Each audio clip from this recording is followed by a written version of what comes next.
Welcome to the Scholar Chronicles. I'm Dr. Loh KS, a historian, and I ask scholars to share their stories from the field. These stories are important because they shed light on the research we do, the challenges we face, and the bigger relationship between scholarship and society. Do like the video and subscribe for future episodes. This will help the channel a lot. Our guest today is a friend whom I think I last met about 10 years ago in Korea. I think I'll ask her a bit more about that. Probably she remembers better than me. And I saw that recently she did a podcast before the Chinese New Year. So I thought, why not ask her to do another one?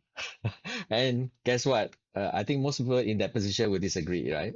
Turn it down, especially academics. But Ying Hui has agreed. So yes, my guest, Ying Hui, how are you this morning? I'm fine. Thanks, Kaseng. Yeah. Was it what was it in Seoul or was it in some other city in Korea that we met?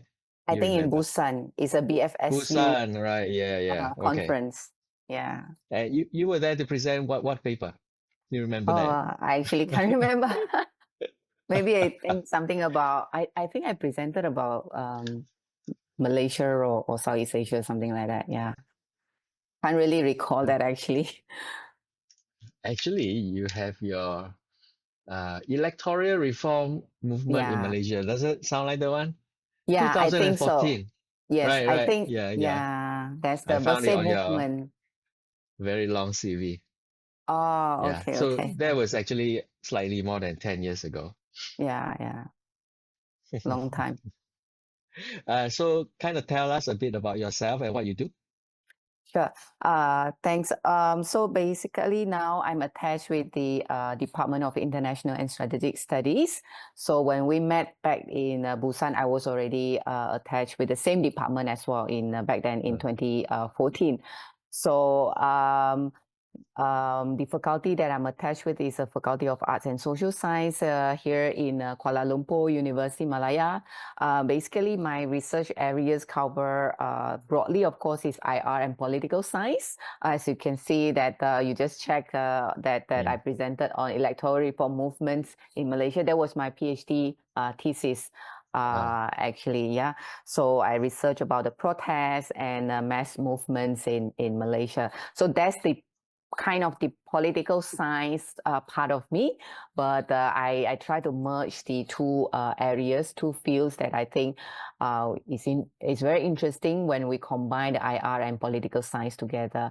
But my major focus is mainly really on human rights, democracies, and the NGOs in Southeast Asia. So what I like to do, right, is to kind of Yeah. try to get to the beginning of your interest in what you said, right? Human rights, civil society, politics in Southeast Asia. When did this all begin? Did it begin with academia or even before that? It started way before. So I joined the academia quite late, I must say. Normally, nowadays, if you see the trends, people join academia perhaps right after they complete their master and a PhD.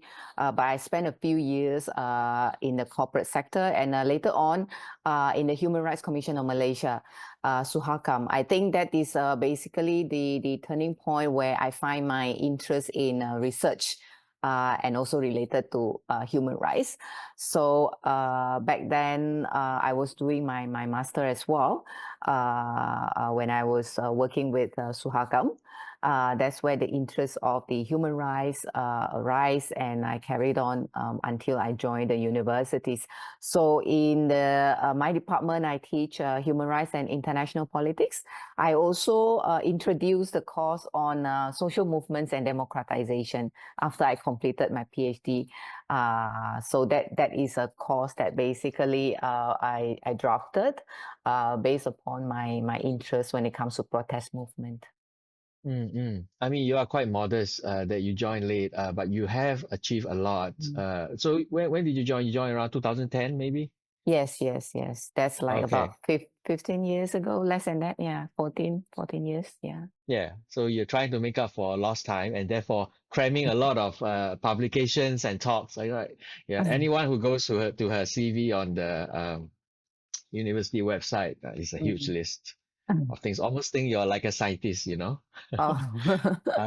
I mean, one thing you said just now that it kind of stoked your interest in research when you were at what is SUHAKAM?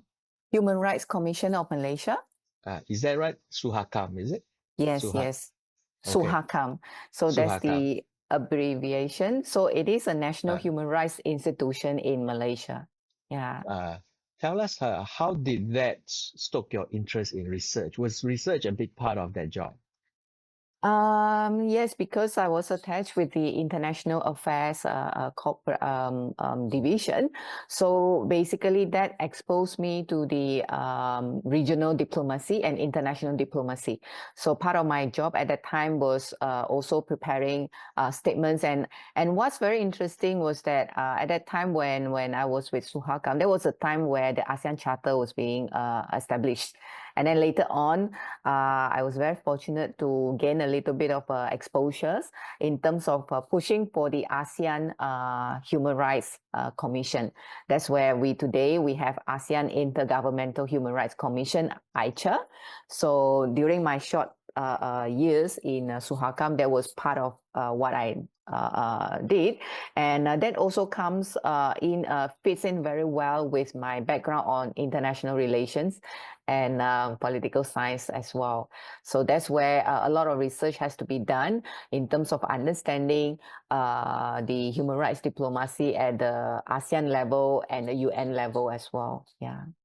So how did you think when you were at SUHAKAM that research will, add value to Mm. the activism and to the work that the commission was doing? What kind of research was it that you were thinking about? Yeah, well, I think the exposure of being able to attend regional meetings and the meetings in Geneva and so forth basically broaden my horizons in terms of when we want to push for policy change. Research is extremely important. Research inform how the policy should be made. So I during that time I see the strong linkage of the both. And writing is also part of what I have been always like to do. And I think the wonderful thing about research is you keep reading and thinking. I think many of the scholars, I think we all share the similarities that we find the interest in terms of reading and thinking and analyzing. How to push forward certain things. While we can say academic research and policy writings are both two different things, but I think you cannot ignore the linkage between the two, and I believe the two should always come together. That basically sparked my interest to join the academia later on. Yeah. Mm-hmm. Were there people who encouraged you, or were there events? You mentioned one event, the ASEAN Charter, but were there also other events in Southeast Asia or even Malaysia Mm. that kind of inspire you as well? Yeah. Well, I think broadly in the Malaysian context, there are not many human rights scholars. Now, of course, increasingly we have seen more human rights scholars, but back then, there were not many people who were actually talking about human rights research.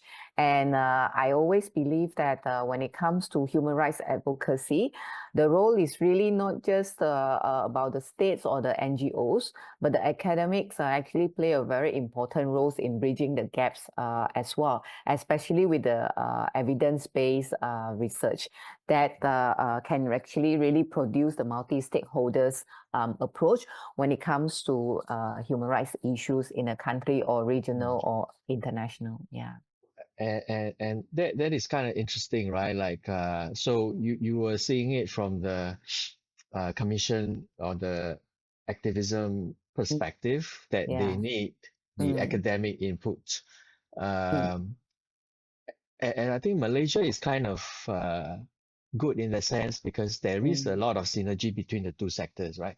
I mean, Mm. compared to Singapore, lah, right? Yeah. Yeah. Between academia and Mm. human rights. Yeah. Um, how about the other way, right? Mm. When you decided to go into academia, did you know what academia was?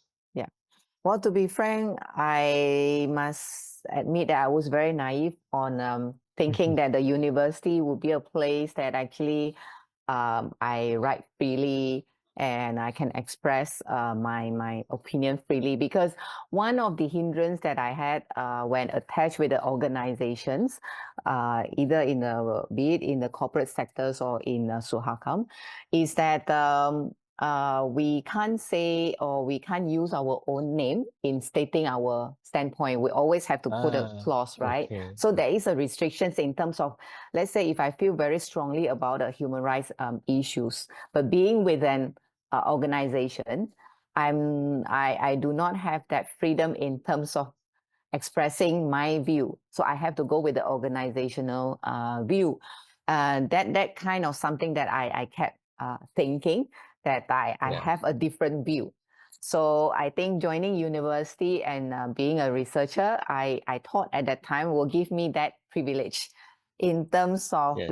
expressing myself, say how I feel that this issue should be analyzed in this way, should be treated in this way, and so forth. Yeah, that was my initial intention, thinking that will be a good platform for me. Yeah.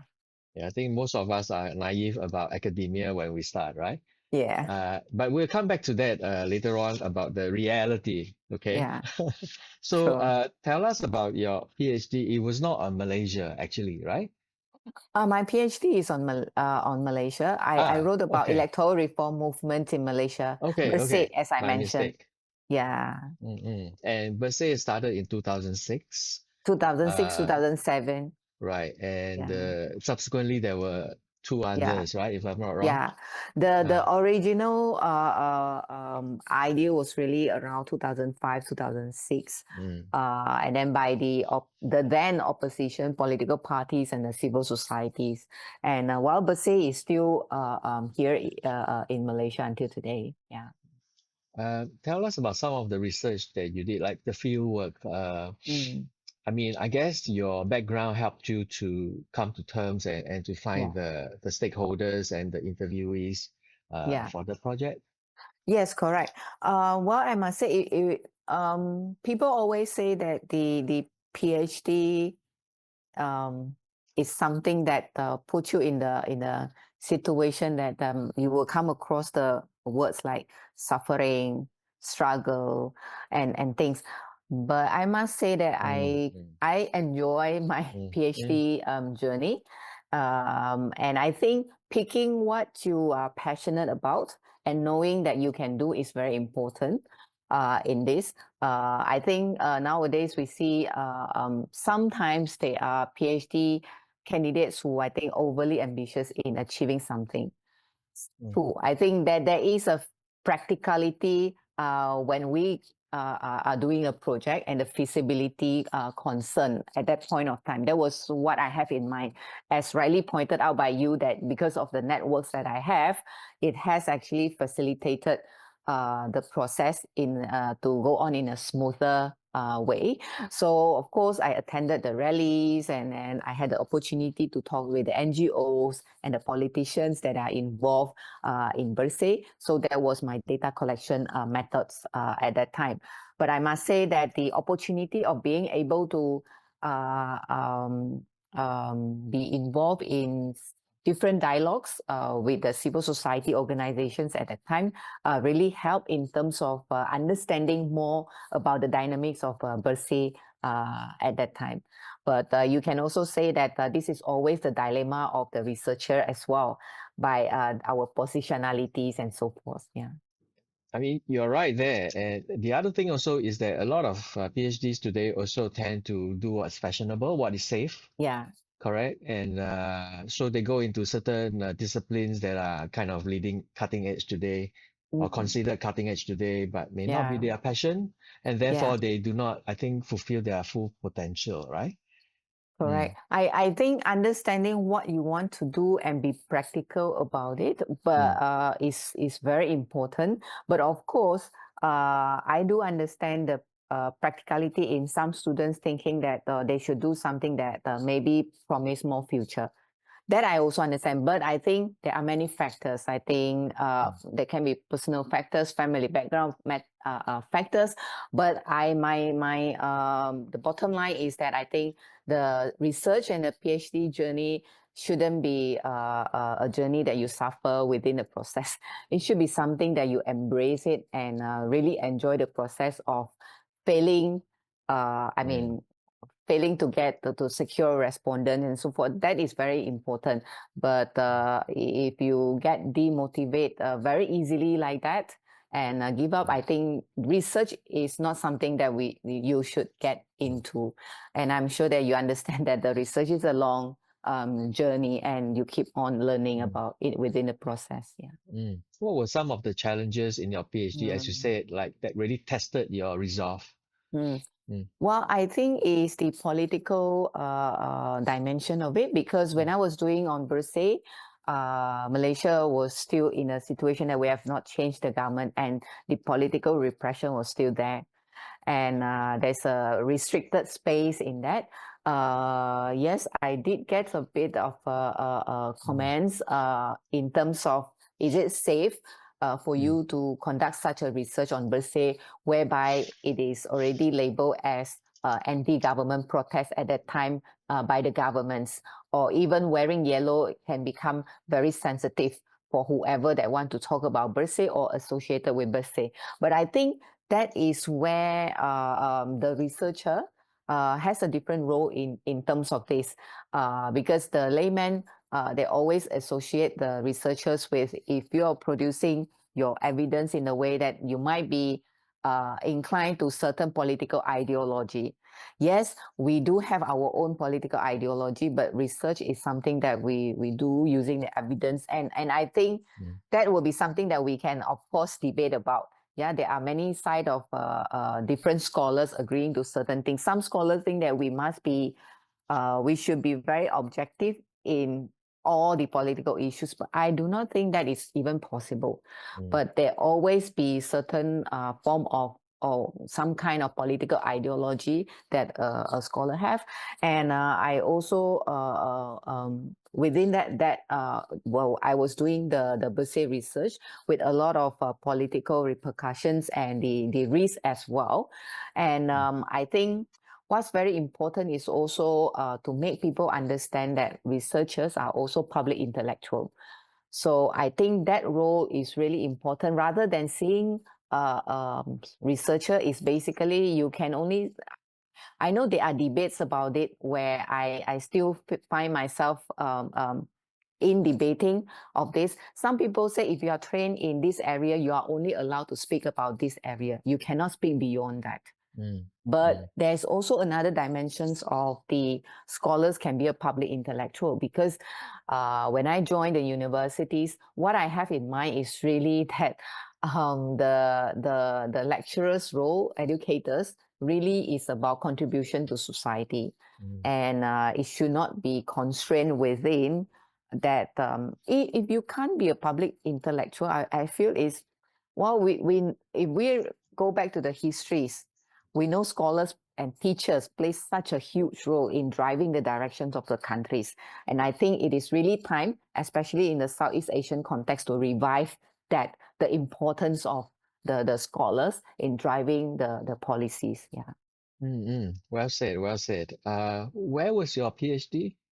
I did it locally here Okay. in Right. Malaysia. Yeah. Okay. You didn't think of going overseas? No, for a family reason at that time. So Yeah. am I right then you may have had a job already when you were doing the PhD? I mean, like you promised an academic job?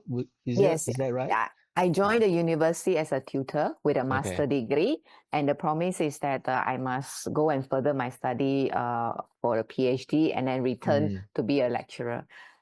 Did the PhD journey, the dissertation Mm. shape you, right? Did you learn things about yourself or the Mm. subjects that would shape you, up to Mm. today? Yeah. Well, I think what when I think it back, I have been writing publicly before I started my PhD. in the media and so forth. So I continue to do that when I was doing my PhD. So I will write I write like media commentaries about issues that I feel very strongly about, and sometimes related to protests or Bersih or democracy and human rights in Malaysian context or in Southeast Asia.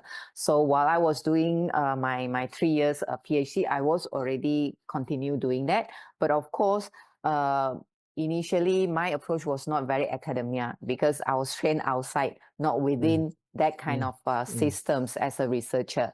So I think that shaped me to who I am today, where we also talk about scholar and activism, scholar activists basically, which I think it is also a very important role that the scholars should actually look at, because I think it is all interlinked with being an activist doesn't mean you go down on the street to protest, you know. Activism is being defined in a very broad sense. And I think if being a, whichever term that you use, being a scholar or educators, if you don't contribute to the societies in terms of, I think teaching is in a very small and confined space. But I think we do have a role and obligation when it comes to a broader pictures that concern the countries. And because that is precisely why we are teaching the young people in terms of, towards the end, is contribution to the nation and the society as well. Yeah. I mean, this notion of a broad idea of activism, where do you think that comes from? I mean, most people, most academics would say research is something they enjoy and that's why they do Yeah. it, or it's a Yeah. job that is Yeah. prestigious. So your idea of what influenced you? I think the background in with the SUHAKAM, the Human Rights Commission, of course, Right. shaped me, because there was a time that I was very much more involved in human rights work, and then the writings and then the research. At the same times, I always believe that when it comes to human rights, research even, you can't be staying just writing publications, isn't it? There is a reason of why you're writing about human rights, while you try to analyze or examine what's happening and in things like that. I feel it is not what a scholar or an educator should do just by parking all their research with publications that, as we know, sometimes people don't even know about. And for me, it is a waste, because I do strongly believe that there is a very strong linkage where have been always there about the scholars and the societies and the policy. And I do also know the resistance of scholars who wants to label them as activists. But this is just something that some people are comfortable to do. But whether you're using the terminology of activisms or not, but I think our role in terms of informing the policy is very important. How do we do that? Of course, by our not only our publications, but also I think for me, being out there in the media and so forth can actually also raise some awareness of certain issues and narratives as well.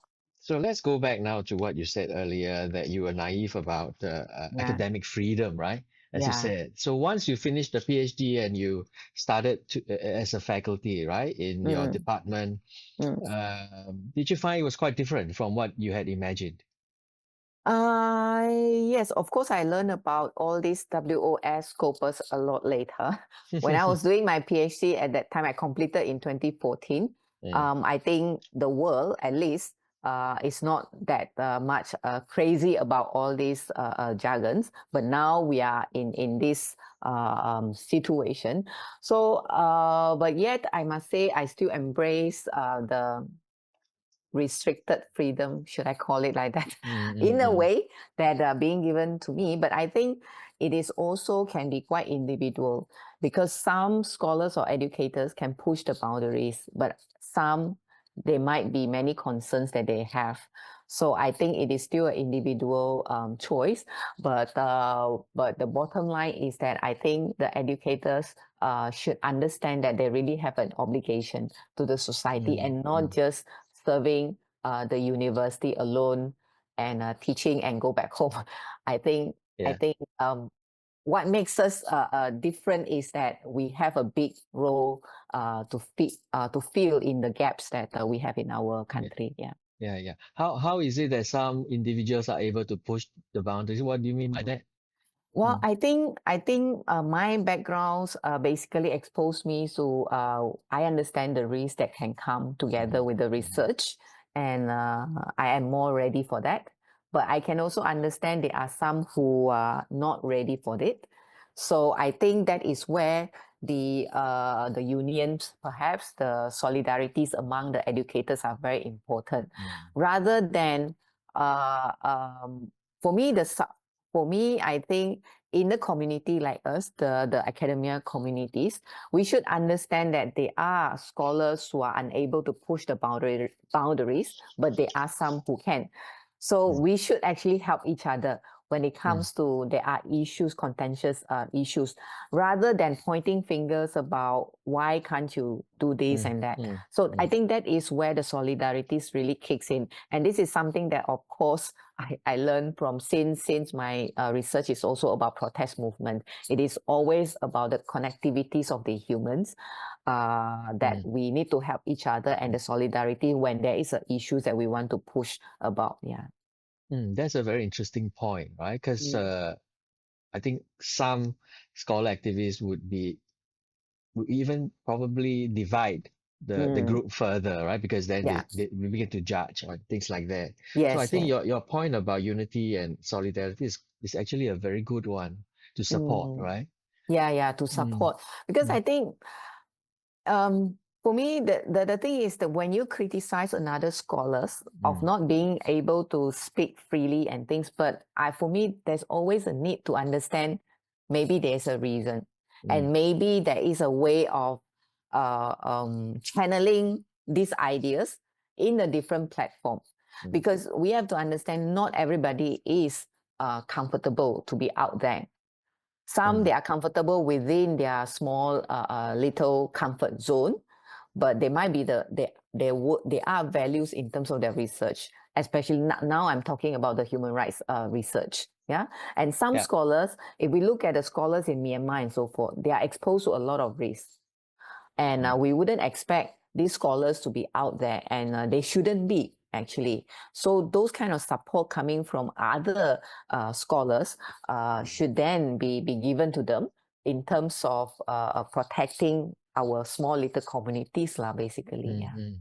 Mm. Do you also think in terms of pushing the boundaries, the psychological, the Mm. emotional, the Mm. family side of it is actually very important? Yes, of course, of course. Mm, They are scholars. I mean, if you, I'm also part of I work closely with scholars at risk that based in New York universities. mm. And here, back in our Southeast Asian You are not a context. scholar at risk, right? No. Okay. You're Yeah. fine. So yeah, so in back home here in Southeast Asia, there's this coalition on the Southeast Asian Academic Freedom Coalition that just being Mm, established, and mm, part with the Mahidol University with the Institute of Human Rights and Peace Studies. I And I see. think coalition is very important because this is where we realize that sometimes there are scholars who unfortunately got themselves into trouble, but nowhere to go and no one to actually offering them the support. I think this is where I think a coalition like this plays a very important role, because we also learn from the Myanmar episodes where Yeah. when the Myanmar scholars and the students had to flee the countries for Mm, safety, they all went to abroad beyond Southeast Asian context. So that kind of struck us to think that, why within the region we can't even offer some form of support. So I think that's where we start the ball rolling in terms of this. It is really time for us to strengthen our own network within the region as well, because mm, the in the long term, for those Myanmar scholars, for instance, to go abroad, it is very costly, and mm, they normally get the funding for about 6 months, a year, then they have to find another funding to support themselves and think of their family back home. So I think those are the things that I think more educators should understand. To see ourselves as we are big communities. We are not, while yes, our research can be very individual, I think scholars can be very individualistic. It is very much of this is my research, this is my area, this is what I concern about. But I would really like to advocate for this communities kind of spirit to actually championing our rights and also to protect ourselves, basically. This network, this coalition at Yeah, Mahidol, right? yeah. Can you tell us what are some of the activities that it does? Yeah, they just actually started last year and early this year that they had the strategic meeting. But I think basically the intention is to build the coalitions within the 10 plus 1, yeah. ASEAN, we have 10 members, but we also have Timor-Leste, the 11th, within the regions to find, they are scholars who are at risk, yet there is nowhere to find the support and so forth, but basically building the alliances. Yeah. Now, on the flip side, right, I want to ask you about the writings. Yeah. Okay. I think one of the hurdles about academics who want to take part in public debate is Mm, uh, the audience, right? They are not mm, always trained or mm, prepared, unlike you, because you have the background to speak to a wider audience. So they mm, tend to cite, the authorities in the academic mm, literature, yeah, and then therefore what they write is not easily read or understood by people outside of academia. yeah, yeah, What are your thoughts about, writing to a wider audience? yeah. Mm. Well, I have a different dilemma from the scholars who are being trained uh, um, in writing research. So Yeah. I was always being criticized that my writing is too journalistic and not the scholar. I'm not scholar enough. I do not fit into that. I do not use those bombastic words, How can jargon. it be? You got published in all these journals and books.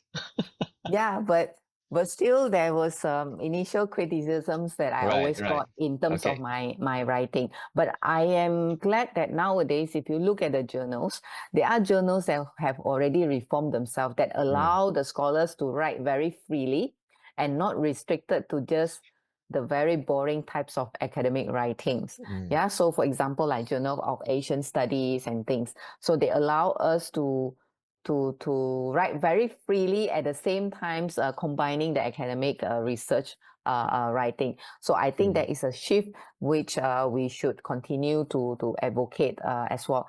Because what I have also learned is from many exposures that I'm very fortunate to get is that that still until today I still remember there is this colleague of mine who said, the researchers write and produce the findings, but very often in a way that nobody can really understand mm, except the mm, scholars. mm, And she said, my mother actually already know the findings because it is about a research of a small communities.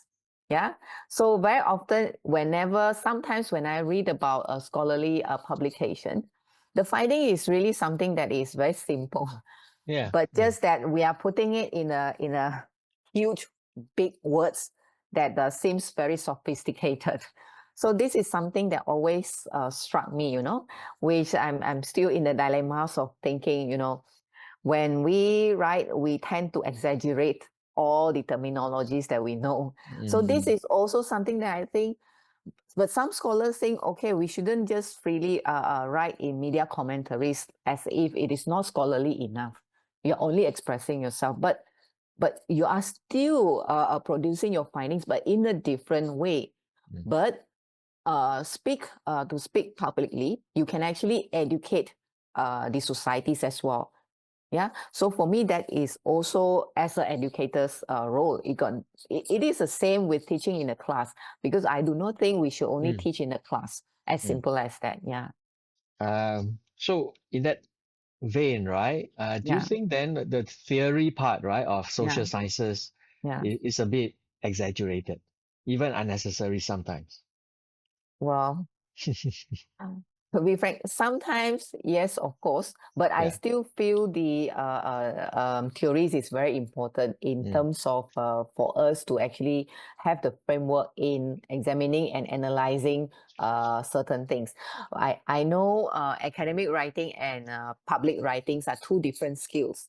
And I know scholars who struggle with that because my struggle is the different way from the journalistic to be more academia. mm, mm. So most of the scholars suffer from The other side. the Yeah. other side lah. Yeah. So but I think it is still okay if the scholars can't write public commentaries. Mm, Hence, I think some you will find that some of my media commentaries are uh, co-authorship. So mm. there are actually scholars who wanted to get into media commentaries, but was Okay. very hesitant, didn't Mm, know whether this should be the way because they are trained in a very scholarly way, but I'm trained in a different way. So this is where I think the complementary roles becomes very important. So in the I think middle of my journey of my career, I do get this kind of request from the people who want to write in media. So, but after that, I think after a few tries and my co-authors feel comfortable in terms of actually it is not such a big issues, in terms of writing in the mm, media. But I think the hesitancy is really that scholars always have a very strong worries. Okay, people might question it, and mm, how do I protect myself? So I think this mm, is very individual.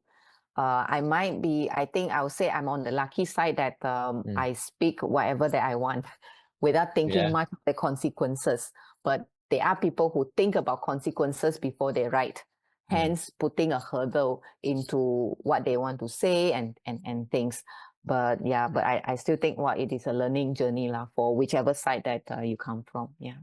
I think it's so important that you are collaborating with other scholars, maybe younger scholars, and Yeah. helping them to go to the cross the bridge, lah, so to speak. Yeah, I So must can say that yeah. within that kind of co-authorship is Mm. they learn from me from the media commentaries writing style, but I learn from them Yes. for the more scholarly way of writing. Yeah, so it is a win-win situation, basically learning from each other lah. Yeah, Yes, yes. We must also learn as well, right? yeah, yeah, So can I ask you, like you said you were criticized for being journalistic. I want to turn that around into your strength, yeah, right? So if yeah. you if there is a scholar who's academically trained, just finished PhD, able to cite all the literature, but want to write a Mm, media piece or for Aliran mm. or one of the others, what are some of the pointers that they should keep in mind when they are writing an article to make it more accessible, to make it speak to real life issues? Yeah, I think first they should write without thinking about I must cite this scholar and that scholars Mm, and mm, things. mm, I mm, think mm, this is one of the things that if you are being trained as a researchers, every single things that you're saying, you're citing somebody's. So I will say that let's say if I produce a findings of a publication or things in the journals, mm, when you want to start writing for the media, you should not look at that and just write freely of what you think. mm, I think then from keep on editing it, then I think that should be the ground because I think researchers is being trained in we read and then we refer and then we write. But the media commentary is a different thing. We have to think first without because you have done the research anyway, you have read enough right. at that point of time. I think it is really times to write freely. I think the writing freely is the things that many scholars, when they attempt to write media commentary, become a challenge lah because they might struggle with what is writing freely. to speak your mind in terms Yeah. of certain issues. I think if you are able to free your mind at that point of time, just right. After all, media commentary is a very short one, you know. Nobody wants to read like a 2,000 words anyway. It's about 800 words, 1,000 words. Yeah. And also to simplify the language, because there are also scholars who feel that if they don't use big words, they might be seen less intellectual, which is totally not true. And that kind of myth has to be get rid of, lah. Yeah. Yeah. So I guess what you mean is that by speaking your mind and writing freely, that you want to communicate, right? First Yes. and Yeah. foremost with the Yeah. reader. And that also kind of suggests, right, that academics are actually not speaking our mind and not writing freely, right? We are Yes. always Yes. writing within a circle, and Yes. we Yes. have to be Yeah. constrained by the literature. Yes, correct. Yeah. So Mm. that's the basically I see the struggle. That's why I said if you want to write a media commentary as a start, you should not you should push all those aside and just have a blank paper and start writing freely without referring to the literatures and be constrained by whatever boundaries. Yeah. I think I just asked you two final questions. Oh, One is you don't have to answer this if you don't want to. I can cut okay. it out. Okay. How difficult is it for a Chinese scholar to develop and excel, right, in a Malaysian university? Okay. When you mention Chinese scholars means the ethnicity? Ethnic Chinese, ethnic Chinese. Ethnic Chinese. Well, I must say personally, I never have that thought or feeling that being a Chinese scholars um, become a restrictions, to be frank. I don't start off with that with my ethnicities. And well, I would say until today, I haven't felt that being a Chinese scholar in a Malaysian context that put me in whatever situation. But of course, writing about let's say politics, I would cast it in a broader ways. Actually, we have a lot of foreign scholars writing about Malaysian politics. At the same time, we have Malaysian scholars writing about Malaysian politics. And I think our struggle is still getting the Malaysian scholars being recognized more than the foreign scholars writing about the Malaysian politics. So I think that will be something. I won't go towards the ethnicity, but rather being a foreign scholars. And if you look at the Malaysian politics scholars, very often people still tend to cite foreign scholars. Yeah. So I think there should be emphasis putting on the Malaysian scholars itself, writing about our own Malaysian politics. Yeah. The other question I want to ask you is, do you Yeah. think then there is a kind of more relative openness, right, in Yeah. Malaysia towards critical views, towards activism from scholars than, for example, in Myanmar or even in Singapore, right? Do you think that there are kind of ways to navigate the hurdles Mm, that the mm, university or the mm, government, the mm, Malaysian government, mm, might put in your way, that somehow Malaysian scholars can find a way, even if they are working in Malaysia, mm. yeah, to act as public intellectuals, to be scholar activists. Well, I must say that if I were to compare to Singapore or Myanmar, yes, we do have a little bit of the flexibility, but doesn't mean that we enjoy a friendly environment. Yeah, there have been also, of course, suppressions and things, and not always that we can see in the media. And those are the things that are Yeah. not being reported. So that is where I think it is really important for us to, while we looking at the system and trying to fight the system, but at the same times, it is always good for us to rethink and reflect on our roles in terms of building the solidarity among ourselves, which is for me is still lacking because scholars tends to be very individualistic, I must say. As you must be aware, we always are on our own doing our research and the thinking and things. I think it is really time For me, it's always when you want to fight the system, you should build your own coalition and alliances as well, because you can't fight the system individually. So I think that is a space that we should continue to fight. Not only nationally, this is where that's why we see the importance of the academic freedom coalitions in Southeast Asia. And nowadays, when we talk about research, it is not just about within our own boundaries, geographical boundaries anymore, especially for researchers who write on human rights and politics. And I think there's also the risk coming from beyond the national boundaries as well. Yeah. Okay, final question. Mm. How would you rate your own contributions and your own efforts, in these about 10 years or so? And what would you like to do going forward in the future? Well, I just had my first sabbatical leave last year, which What? I'm First? After yes, so my many years? yes, first, Oh my. yeah, after so many years. So I had my first one Mm, finally last year, which I mm. must say that I took the whole 9 months in reflecting my own uh Ah, role as an right. educator and did a lot of reflections. So I think there are a few things that I will like to continue certainly. I think one is the scholar activism, which I think is very important. And I Mm, must say that this is not just about me doing the research on human rights. Even if you're a scientist, let's say let's say during COVID-19, it has mm, actually taught us that COVID-19 health crisis is not just for scientists or social scientists, but social scientists and scientists must come together in terms of mm, this kind of mm, issues. And the scientists also face political repression as well in terms of mm, their findings, because it might not do their government good and their findings cannot be released and so mm, forth. So I think the bridging of the scientists and social scientists, that's why I think throughout this conversation, I've been always saying about the solidarity that needs to be built among the academia communities, which is really important, and not to judge each other.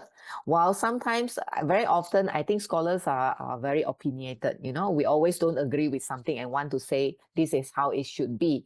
I mm, think that is fine, but I don't think we should judge another person of their research and whatsoever. Rather than we can disagree with it, but not um, to discriminate another person's values, which I mm, think a lot of scholars indirectly are doing. mm, mm. And I think they should really take a step back and stop doing that. After all, it is a community that we should actually protect. Yeah. That's a very good reminder for everybody. I think even for Mm, myself, right? mm, It's kind of tempting for us to judge each other because the thing yeah. about peer review, right, is very much Yes. judgmental. Yes, yes, yes, yes. It's Uh, okay to yeah. not agree, but Mm, I think sometimes mm, it gets personal, which mm, is not mm, not mm. kind and good. I don't think we should do that. We can always disagree with someone's work, but it cannot. It should stay at the professional level. Yeah, Right, right. Yeah, yeah. sure. Thank you very much, Ying Hui. This has been a Welcome. wonderful, very inspiring, very Oh, honest talk with you. thank you very much. And I think the lesson here is scholars are not alone, Yeah, right? In terms of they are part of society and they must also bring their research to society.